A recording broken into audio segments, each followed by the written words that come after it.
Hello, everyone, and welcome to another episode of the SempreMilan podcast. I'm your host, Ollie Fisher, joined once again by Anthony Torgrud. Hello. Maddie. Hey. Wow, men a few words this morning. You can tell it's a Monday morning and it's very early. Maddie has been up since 4:30 a.m. For context, and AJ has, I want to say, just rolled out of bed. Yeah, about 5:30. Yeah. Yeah, that's rough. And to top it all off, we've got a very action-packed episode this week as well, because we've got our first win of the season to recap, and boy, was it a strange one. And we've got two massive games to preview as well. Liverpool in the Champions League, first game in that, and Inter in the Derby on Sunday. Before we dive into this week's episode, thank you to all of our Substack founding members, Des Windsor-McGlynn, Tito Mack, Moritz Paulman, Joey Gawler, Kemin, MJ, Mats, Luke Villano, Raul Escobar, Rajat, Carlo Fassi, Nasser, Merlin Flinker, Derek Favretto, Heavenly 13, Mike Schulz, JT Physio, Tarek, Marco Villela, and Roberto Racinos. Really appreciate your support. Over on the Substack in the past week, the bonus podcast we did was an update on the stadium project, and we ranted our way through that one because there's been a lot of confusing developments in the past few days, but that was just a way to summarize things and get everyone up to speed if you're not able to follow everything, which is understandable. There was also a bonus article which did a bit of a deeper dive into another article by Enrico Curro for La Repubblica, in which he made some claims about Ibra having some tension with Redbird and also some tension with the Abate family.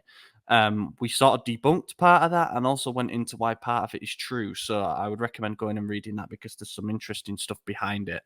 And there was another more recent bonus article which goes into the revenue that Milan are guaranteed to earn from the new format of the Champions League. Because obviously now it's gone to a big league. There are more games, more home games, and it takes a look into the guaranteed earnings we will get from that and breaks it down in a way that's easier to understand than UEFA's, regulatory bullshit. Okay, boys. Venezia on Saturday night at San Siro. We said in the preview it was an absolute must-win, and not only a must-win, but we had to win convincingly. How's 4 goals in the opening half an hour for you? Not enough. It should have been 10. I thought it was great. And then the rest of the game was pretty boring, but yeah, I think once we hit 4, it was like, okay, there's a lot bigger games ahead, so let's not hurt ourselves, And it definitely made for a very boring second half viewing, but that's okay. I will take a game like this every single week. I'd much rather a quick 4-0 and chill than a 2-1 late game drama. That's always more exciting. 4-0 and chill. But yeah, that's the new I'd Netflix. like it to just be over. A little after the first minute, Leao had a very nice little back heel flick thing, and Teo's run around the side and shoots right between the keeper's legs. Goal. It's textbook Thiao. They just, that's how they combine for things, and they got the first goal. It was very nice. Like that little nickname there, Thiao. Thiao. No, that's what the media are calling it. And Thiao have been at the centre of quite a lot of controversy, be it right or wrong, over the past couple of weeks with the cooling break thing and their performance levels in general. So that was good to see. Look, after this game, like some games, it makes sense to go through it chronologically, and we'll talk about each goal, obviously. But after this game, I can't say that I was jumping for joy because I don't feel like we necessarily beat Venezia. It felt more like they beat themselves, like they were that bad. And I know that they have been mentioned as strong relegation contenders. Some have them as favourites. I've picked them to get relegated. I don't think that the changing head coach has done them any good. I don't think that their Mercato was ambitious enough for a team that want to stay up. And look, that set the tone 90 seconds in because it was a nice link up down the left side. Good to see Leao slipping that ball in for Teo. Good to see Teo having the confidence to take that on. Although I think he just hit it low and hard and kind of hoped. And what he was hoping for is a goalkeeping error from Giroud. And that was the first in a string of disastrous things that happened to him, to be honest. And yeah, that error set the tone, didn't it? Like they kind of self-imploded from there a little bit. They did.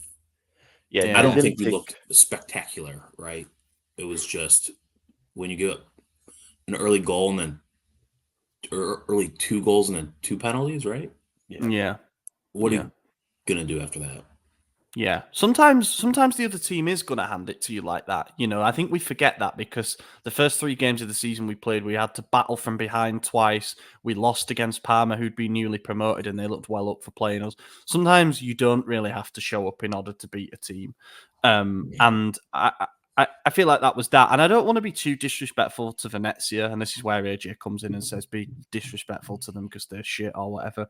But like, it was a really bad performance from them. And when you concede after 90 seconds, their game plan of probably keeping it tight and trying to hit us on the counter is gone because they're chasing the game instantly. They conceded 3 in their first game against Lazio, but only 1 in the 2 games after that, including a 0-0 draw against Fiorentina, where they actually looked really organised, and they only lost 1-0 late on to Torino, who were obviously having a red hot start as well. So I thought they certainly have the capabilities of making things difficult, especially in like a San Siro atmosphere where everybody expects us to run away with a win. Like, things have started that badly for us. They want an early goal. They want us to go for the jugular.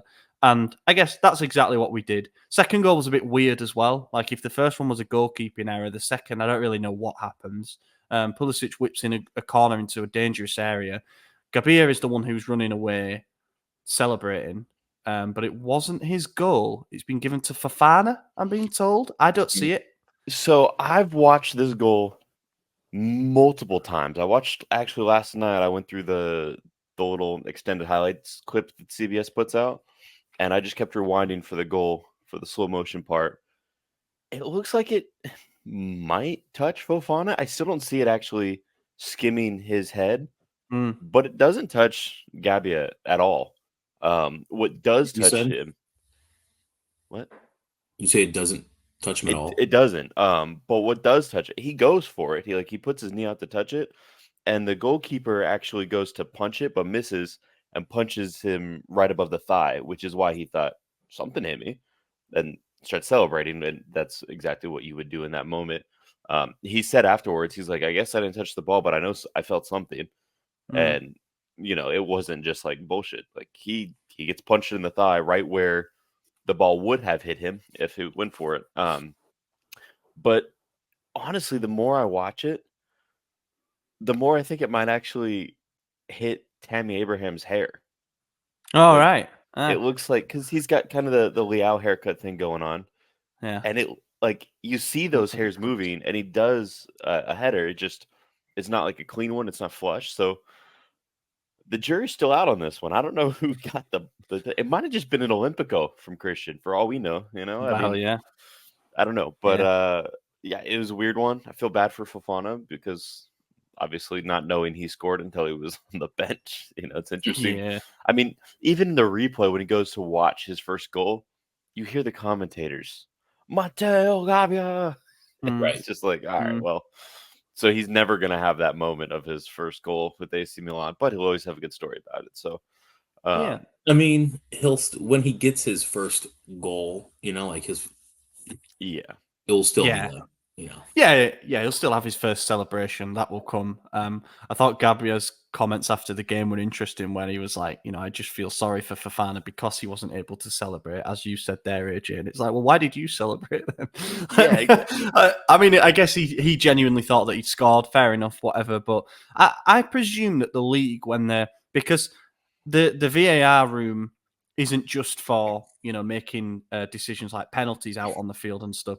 They do have a panel that checks goals, and you can only presume that they've got more views, more camera angles, better views than what the TV broadcasters were showing, and they've decided to give it to Fofana, and it's stuck as well. Like, they awarded it during the game, and sometimes it changes again after the game, but this time it appears to have stayed as it is. So I'd like to see that angle that shows it, but happy days. And that means now as well that all of our summer signings have scored except Emerson Royale. So wait for that to come against Liverpool. So 2-0 up. Things are going well. And then 2 very quick fire penalties. One, in my opinion, is soft. The other one is definite. The soft one was given on the field. The definite one wasn't. So That's Italian refereeing for you. What did you think of the first one? The Gironan hand on Abraham. Yeah, when I watched it live, I was like, "Oh, that's a penalty!" Like all day, Definitely. that's a penalty. When I watched the review, I was like, "Okay, if they don't give this, I wouldn't be shocked or mad, especially being 2-0 up. Like, Yeah, give them the benefit of the doubt." yeah, But I mean, I try to isolate the incident and think of it objectively, like regardless of the fact that we're 2-0 up, regardless of the fact that it's my team. Um, and I don't know, I could still see both sides. Like I've seen those given before, so it's not a complete travesty against Venezia. It's also not like handing it to us. It's not a gift. Like there definitely is some contact there. I just don't know if it's enough that I would have awarded it if I was a referee. But happy we got it. I was a little nervous because Tammy was like on the ground for a while afterwards, and I yeah. wanted him to take that penalty actually because he worked so hard to earn it. But it was nice to see Is that Christian why you take wanted it. him to get the penalty? Yeah. It was nice to see Christian take it. I know he was 100% from the spot in his career at this point. So, and last season, after we missed like however many in a row, and then we announced that he was going to be the penalty taker, he never took one. So Yeah, it was nice that he actually got to do that. And yeah, great penalty, easy goal.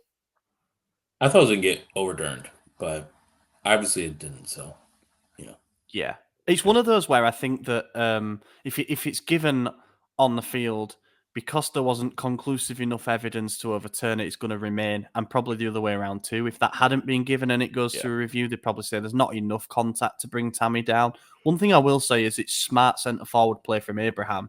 How many times did we see shots come in from distance last season where Giroud was not in the right position to capitalise and gamble on rebounds, whereas Abraham, I think we're going to see it more with Morata as well, because Morata scored a rebound in his first game against Torino that got overturned for offside. I think we're just going to see a bit more of that like predatory movement and being in the right place at the right time. So good on him for drawing that penalty. Then the second one was a no-doubter for me. I'm surprised that this wasn't given at the time, but I suppose those really close ball and man impacts can sometimes throw the referee off. But yeah, I think it was Xintiene who stamped on Leao inside the box. It was quite a bad one, actually. I can understand how that hurts. Some multiple studs on the top of your foot. So he wasn't exaggerating when he goes down and he's yelping in pain. And that's given. And then Pulisic, noble, selfless American man, giving the ball definitely the typical American. Yeah, like how we handed America back to you.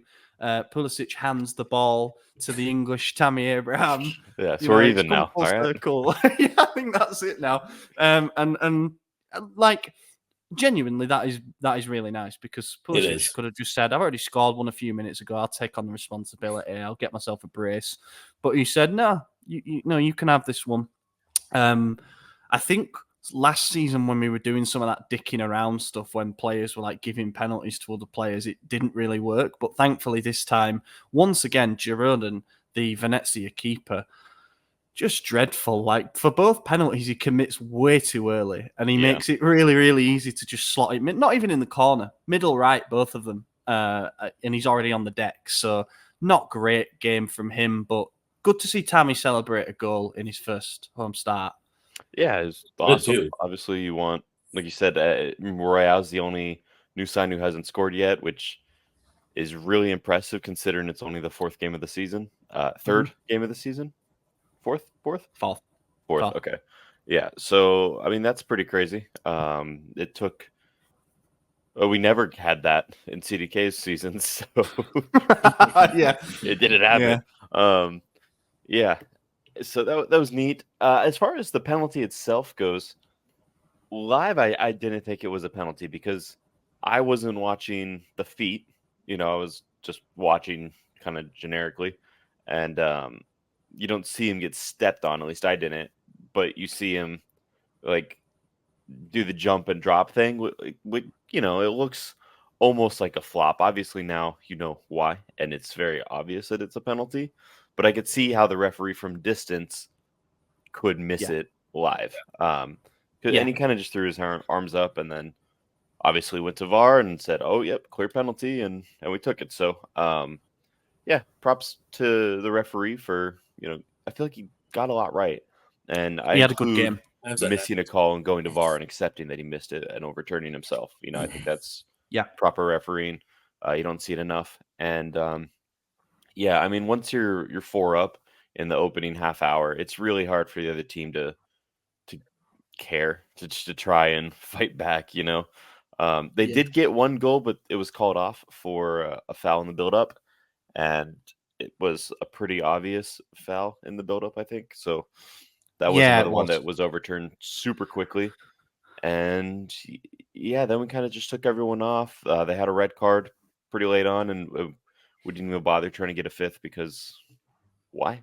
So, why? Yeah, big game on Tuesday. Tomorrow we're recording this on Monday, and you remember how little time there is between stuff. It's literally like 72 hours on. We're playing Liverpool, and of course we'll come on to that. But I think a lot of it was that get the game won early and manage minutes, and we did a good job of that. We'd used all 5 subs with over 10 minutes to go, so I think that says a lot about the desire to freshen things up. We even brought on Kevin Zaroli, which was good. And Musa came on, Chukwueze came on, Morata and Okafor just after the hour mark as well. So good to get Morata back out there after he recovered from an injury during the break. But that the Venezia goal that wasn't a goal, very, very strange minute or two that, because you see Ruben go down in the centre circle. And you think, wow, he's in some pain there. That looked like quite a nasty collision between the two of them. Then the move develops. Ball comes over to the left side of the box. I can't remember who it is who scores. Zampano it is, who was playing as the left wing back. Puts it between Maignan legs. Not a great goal to concede, to be honest. Slow reactions in the box and stuff. But then you realise that the players have probably seen what's happened on the halfway line and are like, what's going on here? And again, good on the referee for going over. I mean, he's called over, obviously, so you've got to look at that. Realises that Loftus-Cheek gets to the ball first. Not only that, but the player who ended up getting the red card, he's got a double-barreled surname. Is it Nicolucci Caviglia? Has gone studs into Loftus-Cheek's calf. And not only was the goal then overturned, I didn't understand what was going on. So I thought the ref pointed to the centre circle as if to say goal stands. Then he sends him off for a second yellow card, and then it becomes apparent that the goal has been disallowed. And that was a bit strange, but right decision was reached. So we've got no refereeing complaints this week, right? Yeah. The only other point I want to... Yeah, seriously. The only other point I want to make is Fonseca did something that we all were screaming for Pioli to do last season, which was win the game early, take your starters off, and rest ahead of the Champions League. Pioli always tried to win the Champions League without the starters, and it backfired every single time for 2 seasons. So glad to see that we're not doing that anymore. Season, that's pretty far. So we got to the semifinals. Yeah, that was the season we didn't do it. No. We lost the games in the league before that. Yeah, I guess the differing circumstances this time are that obviously it's early in the season, so players should have more in the tank. But also, like he didn't have a choice. He couldn't have named 8 or 9 changes for this game because we needed to go out and win comfortably. But I think that this might send a lesson where it's like when we're on it, we can get games done by half time and then rotate. And I think that that's gonna become important. The Champions League schedule, even though there's more games, it is a little bit more spread out. Like the games in the league phase go into January, so hopefully we are able to manage workloads a little bit better. But yeah, I mean, made those 5 subs, and the second half was played at a pretty low tempo. So hopefully that puts us in good shape for Tuesday's game. Tops and flops before we move on to that game. Top for me, I'm going to go Tammy.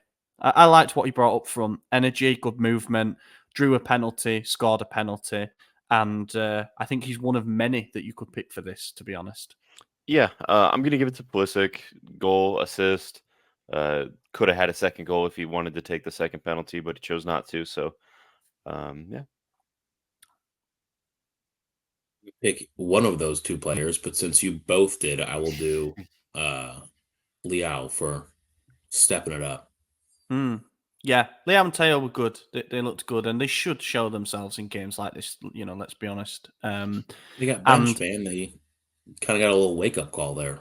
Getting fired up. There was a picture of Fonseca hugging Liao at the end, or when he brought him off. So, that's good to see. Everybody's friends again. Shout out as well to Pavlovic, Gabia. The centre-back pairing looked pretty solid. We weren't airtight. We didn't give them absolutely nothing. In fact, the stats say that they had 6 shots, 1 on target, so that's not great. But they didn't have a single big chance. Maybe I got it wrong. Maybe we did lock them down. But yeah, that was good. Those two looked kind of steady. It was a nice balance between more aggressive Pavlovic and the more composed Gabia. And I hope that we see more of him because he was fantastic second half of last season when he came back from Villarreal.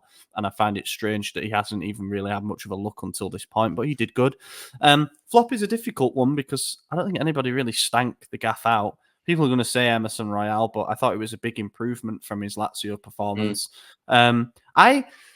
This is harsh, I think, but in terms of a relative flop, I thought we might see a little bit more of Reinders. He was given that more advanced role. He was involved, don't get me wrong, but having just come from a really good international break where he got 3 goal contributions for the Netherlands, I don't know. I kind of fancied him to get in on the act. But there was nobody that I thought was disappointing, to be honest. The entire Venezia squad. Yeah, maybe that. Yeah. I mean, I think Emerson is kind of the cop-out answer that's going to be the safest answer, but I think it might also be the correct answer, and it's not even that he had a bad game. It was just everyone had a really good game, Right. I don't think Reinders is fair, but that's my 2 cents. Yeah, that's probably we've been having a hard time finding a number 10, and he played it well.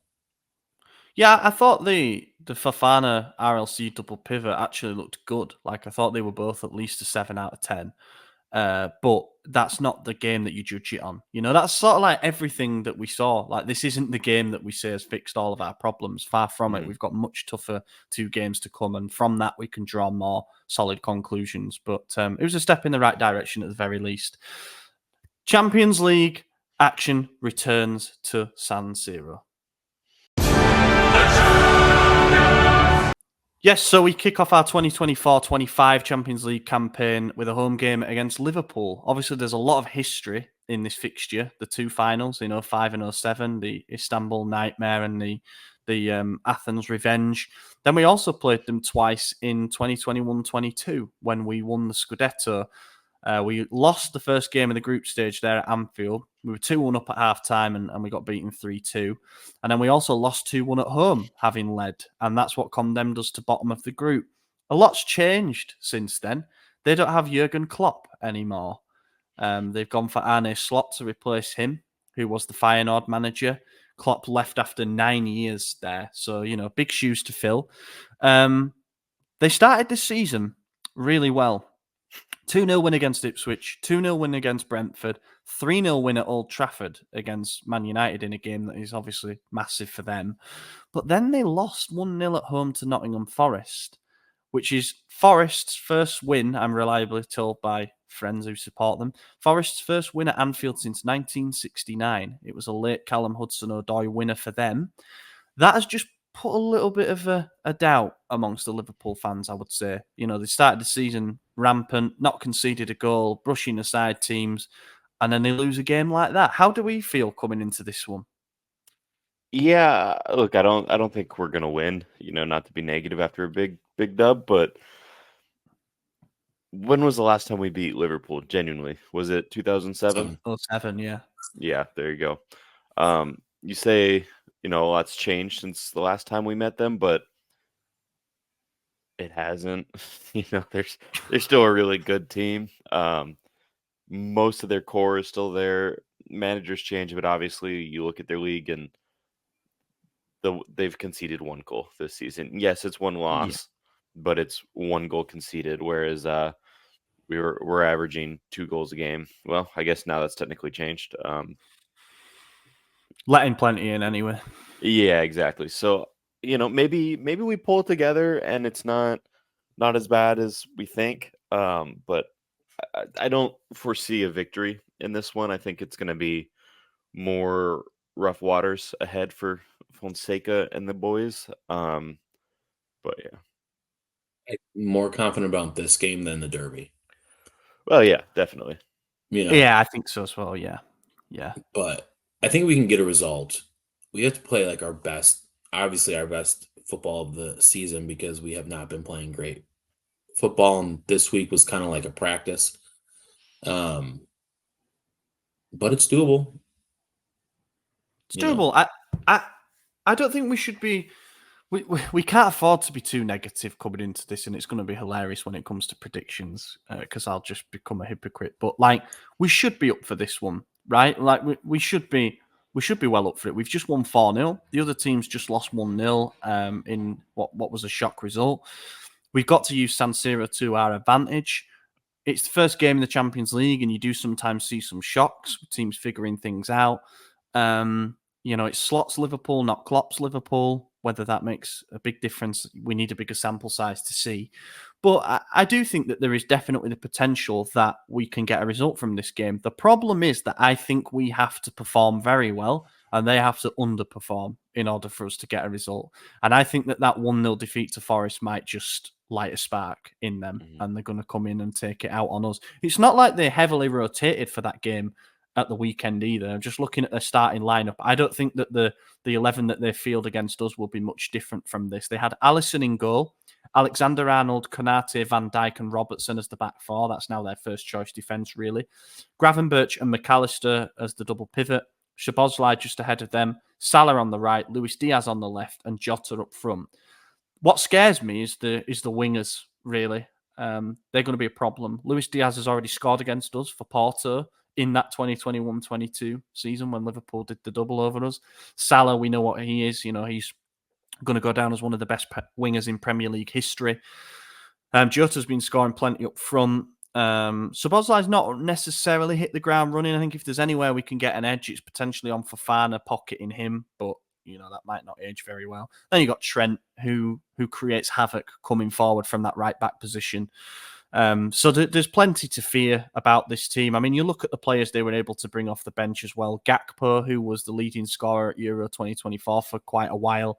Conor Bradley, one of the best fullback prospects in the Premier League. Darwin Núñez, who Milan were after, but they spent a big amount to go out and sign him. So there's plenty there to hurt us, and that's why I think we have to be pretty solid. What are we doing with our team? Are you making any changes from Saturday?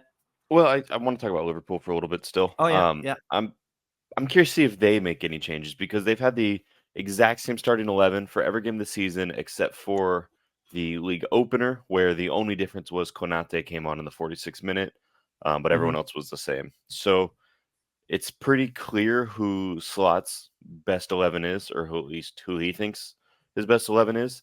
And it'll be interesting to see if he keeps that for the Champions League. I'm going to say no, just because it's coming so soon after their last game.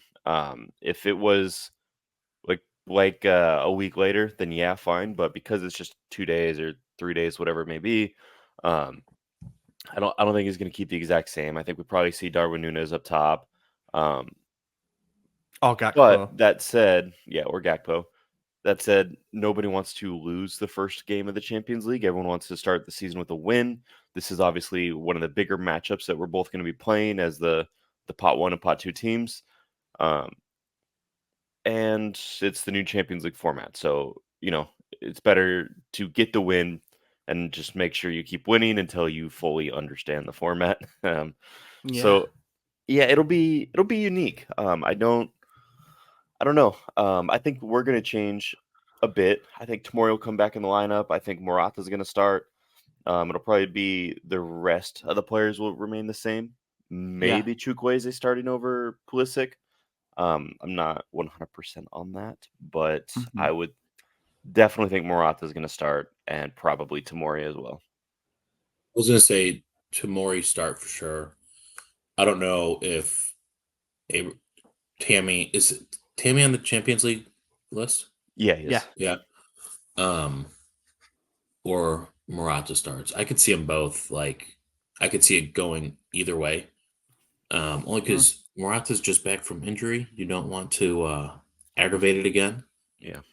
But he's Yeah. also more experienced in the Champions League. So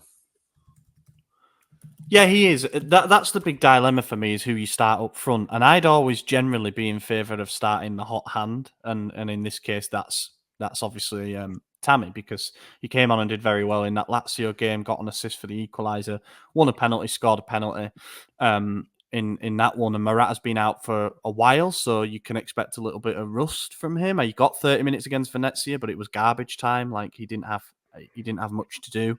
So I'd potentially be in favour of going with Tammy, but I can also understand the arguments for going with Morata because of the experience that he brings. Also, I read something this morning. Morata has never lost a game against Liverpool in his career, and I think that's out of 5, and he scored 3 times against them, including for Start him. Atletico. Yeah, I think that's something you look at, and it's not that, is it? It's like, that's the symbol. That's like the cover of what is a deeper thing. It's like, this guy has been there and knows how to do it.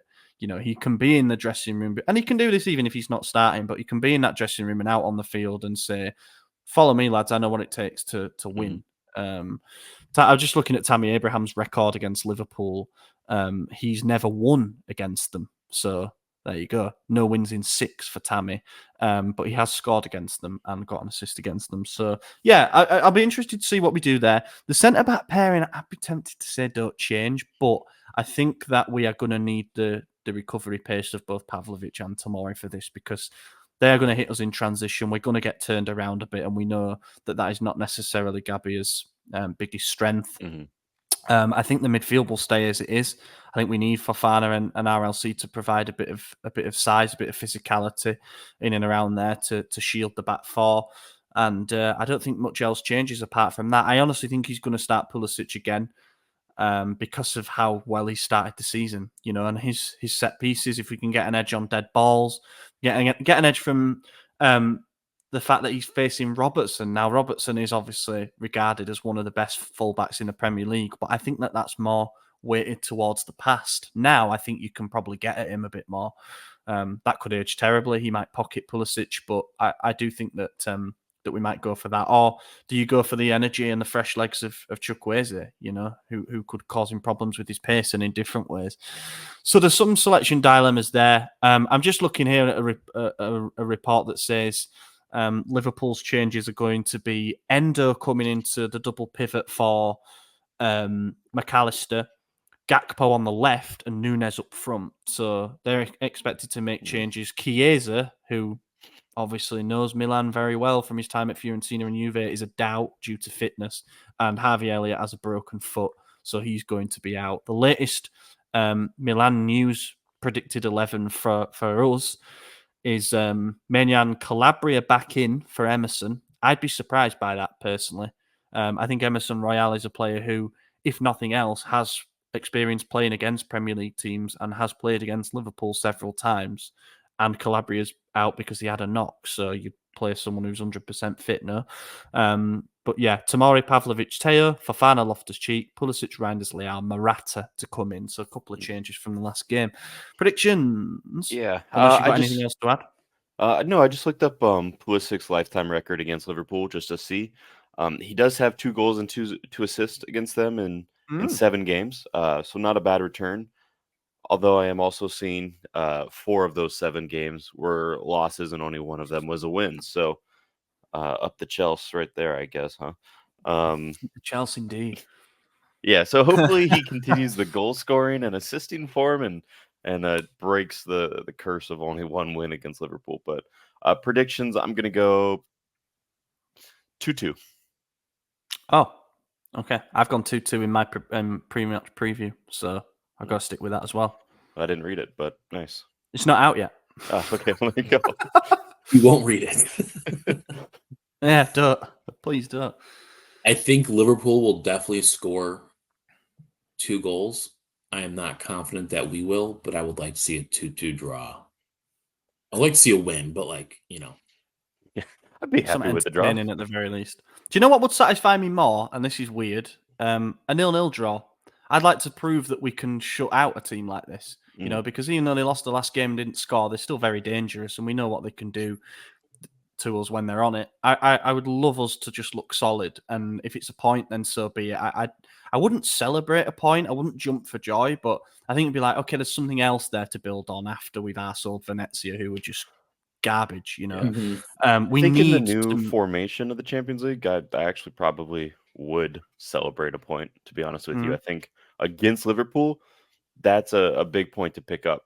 Just knowing how the table's going to fall, knowing that they're probably going to finish inside that top 8 to go through to the bye week or whatever the hell it's called. like the new format a lot, by the way.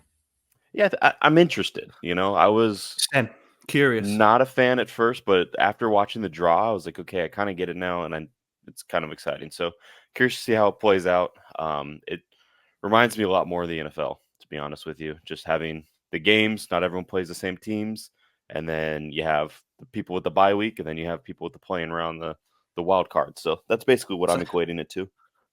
Tell you what, man, you mentioned the NFL there, and I just wondered how Maddie's coping with the fact that Everton have coughed up two goal leads, and then the Detroit Lions are not giving him much peace either. They were fucking dreadful. State's undefeated, man. Michigan State's undefeated. That's my last saving grace. Hey, Everton's the first team in Premier League history to lose 2 consecutive games after being up by 2. Oh, it's going to be 3. Just wait. Oh God, that would require scoring twice again. Yeah.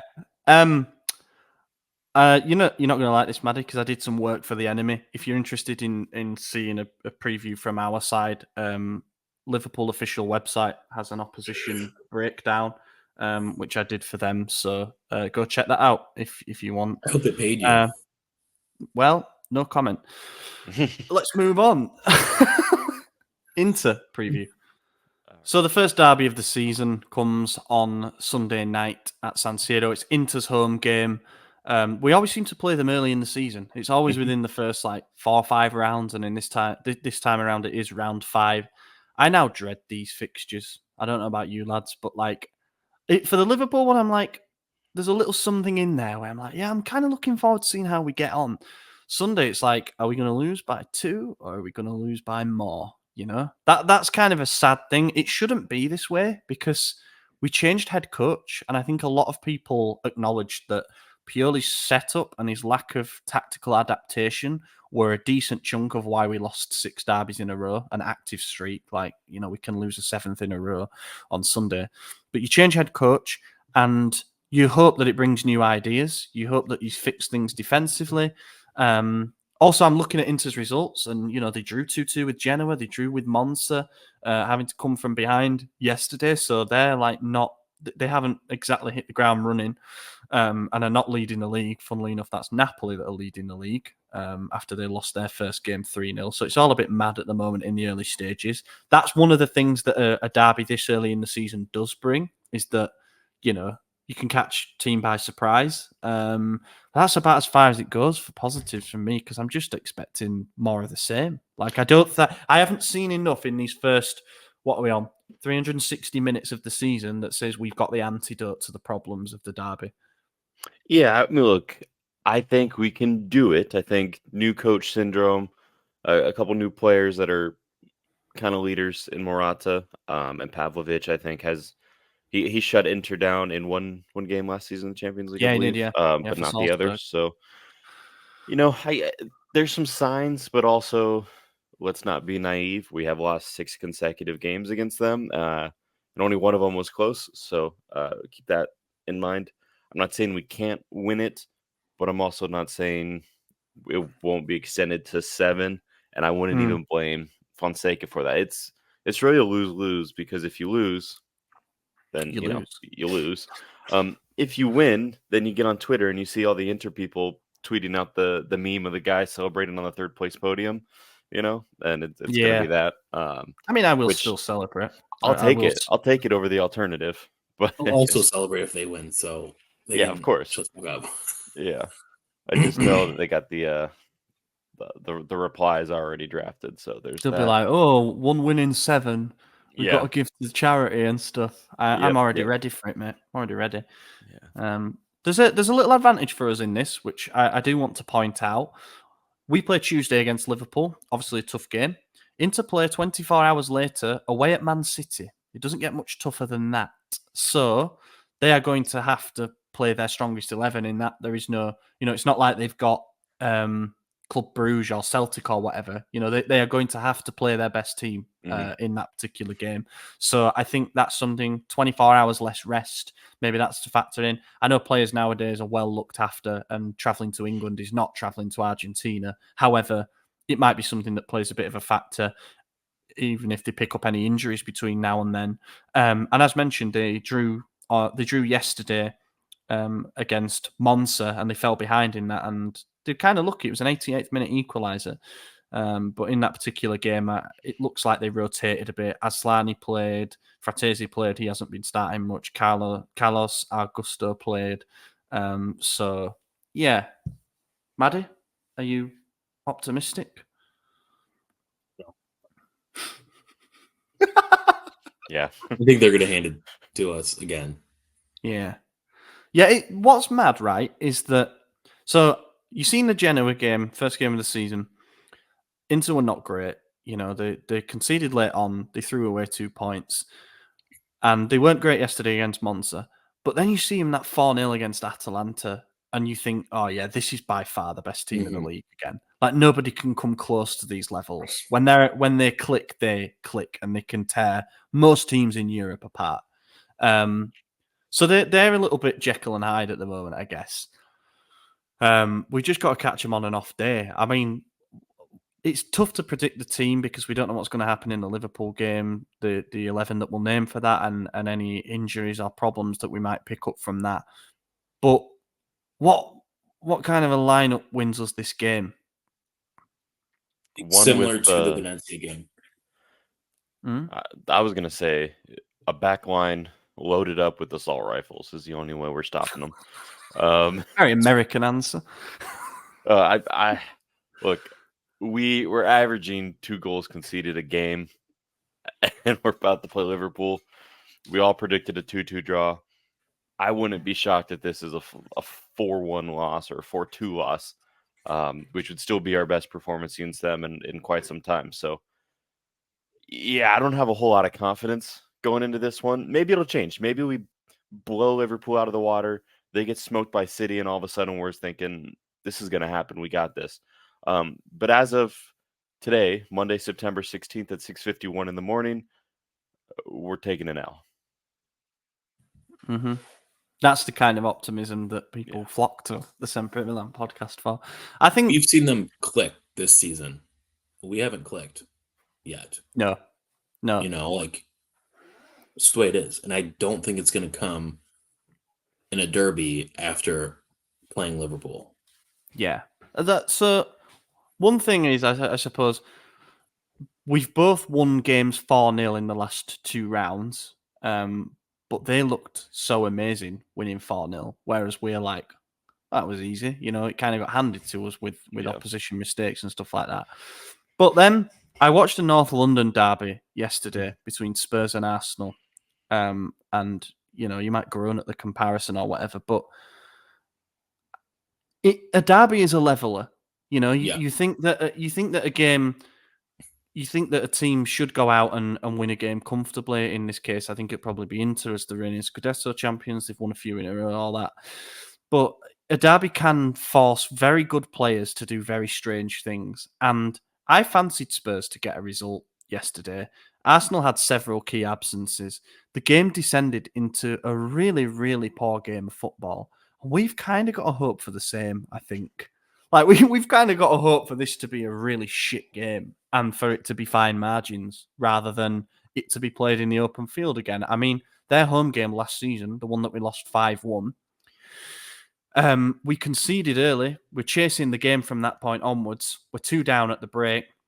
Leao scores that goal to trim the deficit, and then we completely fall apart. One thing that we absolutely cannot do under any circumstances is concede the first goal in this, because I never back us to come from behind in derbies. I just don't. I know it has happened, the Giroud turn and stuff, but I just don't see us as a team that is going to be good at trying to get back from a deficit. So I would keep it solid, limit their opportunities, play a deeper line if you have to do, and we've got to be the ones who look to do damage on the counter attack in this game. I don't think that's Fonseca's style either necessarily. Whereas we had years of gearing up for it with Pioli. And Pioli did win derbies. I know his record by the end was bad, but he won some important ones as well. And yet now here we are where we're like, we've got to press high, which leaves us more open. We've got to try and dominate possession, which is exactly what they want. I just don't like it, man. I don't like the way that it's going. But to be a little optimistic, this could be a huge week for us. I was just looking at the other fixtures, and Napoli play Juventus the day before. Mhm.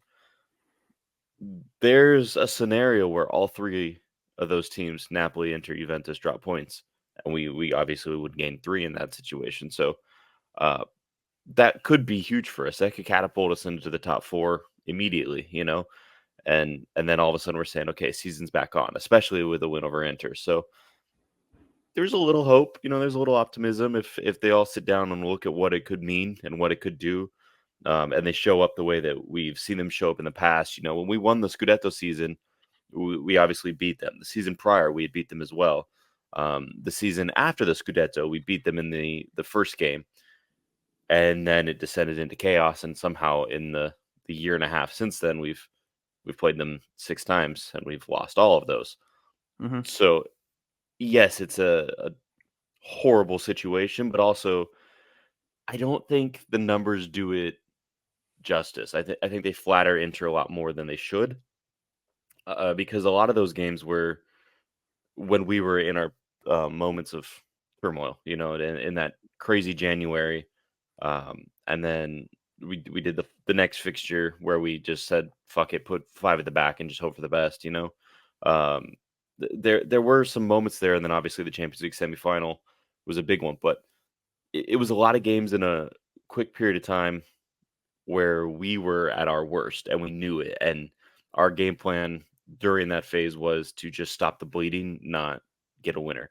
So there are some caveats. Obviously, it doesn't make a difference. You need to win. You got to pick up results. But I don't think the 6 consecutive losses are as bad as it sounds when I say 6 consecutive losses. Sounds like bad, it sounds pretty fucking awful. Especially when we've scored twice and they've scored like 14, 15 in that. Yeah, I also think that, like, Oliver, when you say it's a derby, it's a level setter, it's not. When this derby, they've destroyed us every single time for like 2 years. Mate, do you know what all this is facts versus blind faith? I'll Okay. take the blind faith aspect for a little bit, but the facts say this is not going to be pretty. Yeah. I mean, the last game, there's always some interesting caveat. Like, well, and not really. We were 2-0 down in the last one, and then Tomori had an 80th minute equalizer, and then we got 2 red cards after or right before the full-time whistle, but it didn't make a difference there. The 5-1 is disgusting, but also consider there was a moment pretty early on where it was 2-1, and we looked to be the better side. And then we conceded a third on the counter, and then everyone just shut off. And again, we were missing Tomori there. So, Yeah, we were. Yeah. The only one that's really devastating was the 3-0 Super Cup loss, I think, which was in that January when we were at our all-time worst. So that was the only one where I felt like we were just completely brutalized. Just want us to take the lead, man. I just want to see how we handle a lead in the derby. We haven't had one for fucking ages. Yeah. So that would be nice. And weirdly, I'd take the emotion out of it. I think we've probably been too emotional coming into this fixture and being like, we've got to get one back. Like we've got just play it as a normal game almost. I know it's difficult to do, but the pressure in theory is on them as the Scudetto winners and the reigning champions. They're the ones that are the big favourites to win the league. They're the ones that didn't win in their last league game and stuff. So I don't know, mate. We just got to play on that a little bit. But my prediction nonetheless is that we lose this 2-0. Did I say 4-2 was my prediction? Mm. Yeah. That'd be a classic. I mean, I'd like in the right way. to hype myself up and say that we got it. I don't think we do got it. But for the Blind sake, faith. yeah, for the sake of a little positivity, I'm gonna say we pull this one off, and it's gonna be 2-0 victory. Victory. Oh, 2 out of 3 of us going for a win. What is going on? Well, I hope you're right, boys. The I Sempre certainly Wrong won't. podcast. I certainly won't be betting on us to win. Me either. I've been doing this thing over the last few derbies where I bet on them to win. It just cushions the blow a little bit when the inevitable happens. From a financial point of view, people aren't going to like that, but it is what it is. Look, we're going to wrap it up there. We got some questions which I think we can maybe address it in a bonus podcast later in the week. We'll see about that. I'm jetting off to Malta tomorrow morning, boys. So I'll be watching the Liverpool game in an Irish pub in Malta, which could be fun because the Irish tend to support Liverpool. And Sunday night, the derby, I'll be there for that as well. So maybe a change in country can bring a change in fortunes. Let's hope. Anyway, I'd like to have cheap travel and no kids. pretty good. Just So- asking for friends. All right. Yeah, no, it's pretty good. Yeah, no complaints from me. It'll change at some point, so I won't worry about it. You'll be laughing at me in time. But yeah, thank you everybody for listening to this week's episode. Hope that you enjoyed it, and let's hope for 2 big results to come after the first win against Venezia. Be back later this week with a bonus episode. Back next week to recap the 2 games. And yeah, in the meantime, I've been your host, Ollie Fisher. Find me on Twitter at Ollie Fisher. AJ, cheers for joining. Yep. I'll be back for the bonus at some point this week. And yeah, that's all I got. Looking forward to recapping 2 wins next week. Then there would be a smile on our faces. Thank you for watching, everybody. See you next week. Gol! Ancora Teo! È una meraviglia! Il gol di Teo Hernandez da un'area all'altra! È una meraviglia! Senti il mio cuore!